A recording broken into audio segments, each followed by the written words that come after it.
I used to work at a law firm in San Francisco that was just a couple blocks away from City Hall. And knowing everything I know now about what happened on November 10th of 1978 at City Hall makes the hairs on the back of my neck stand up. Harvey Milk was the first openly gay man to be elected to public office in California as a member of the San Francisco Board of Supervisors, basically city council. The trajectory of Harvey Milk's life belongs in textbooks, movies, and plays all over the world. We must remember and never forget how important his life and the work he did was for the LGBTQ+ community.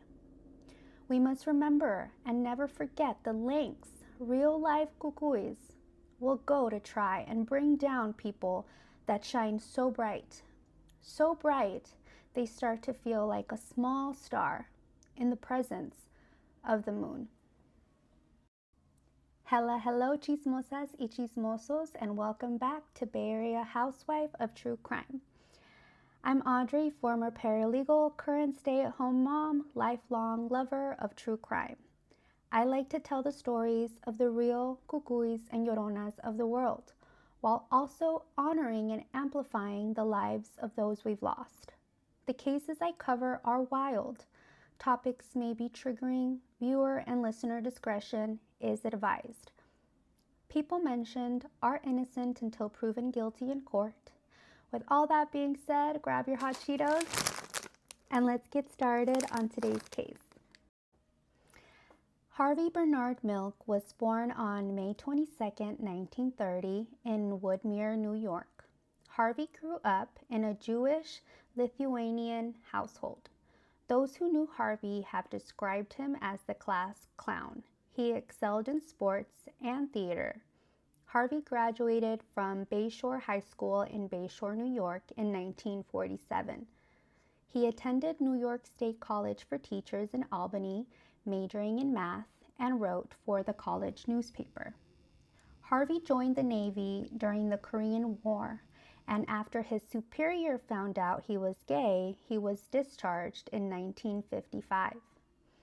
In April of 1956, when Harvey was 25, during a wild night in Miami, he got arrested along with 7 other of his friends. This was in the times where you can get arrested for simply dancing with someone with different organs in you. A police sergeant boasted about this arrest, and the Miami News had the audacity to print his words out about the arrest, and I quote, as a routine crackdown of perverts.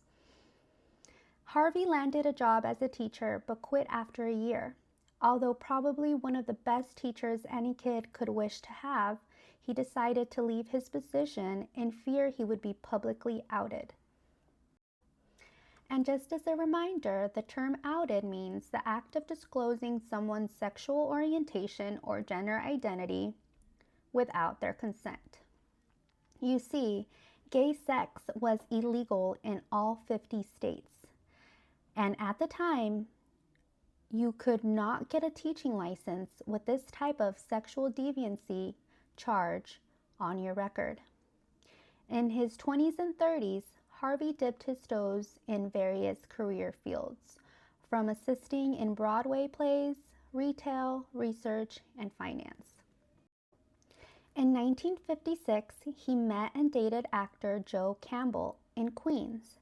They moved to Dallas for a short period of time, where they both struggled to find work and eventually moved back to New York. They broke up in 1961 after almost 6 years together. At one point in his life, Harvey considered a lavender marriage with one of his best friends who was a lesbian.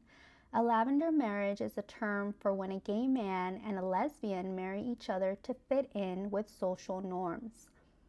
The way he put it, and I quote, to have a front and each would not be in the way of each other. In 1962, Harvey started dating Craig Rodwell, a man 10 years younger than him. At the time, the law required men's swimwear to extend from below the umbilicus to below the thigh. Craig was arrested for indecent exposure and spent 3 days in jail. Harvey was not publicly out yet, and this put a strain on their relationship. They broke things off. In 1963, he started dating another young man named Jack Gallen McKinley. Jack had a tendency to threaten killing himself when he felt Harvey wasn't giving him enough attention. Harvey did not take this lightly, and in an attempt to shift his mindset, he actually took Jack to the hospital his ex, Joe Campbell, was admitted and healing from a recent actual suicide attempt when his boyfriend, Billy Sipple, left him. They broke up around 1969. Harvey moved to San Francisco in 1969 to see what the hype was all about. Pleasantly surprised to realize how freeing it was to simply exist in a bubble where he could live openly as a gay man. In 1971, Harvey meets and starts dating Scott Smith. He tells him about San Francisco, and together they moved to San Francisco permanently in 1972. That same year, 2,800 gay men are arrested in San Francisco for sodomy and forced to register as sex offenders. In comparison, New York had 60 arrests of that kind that same year.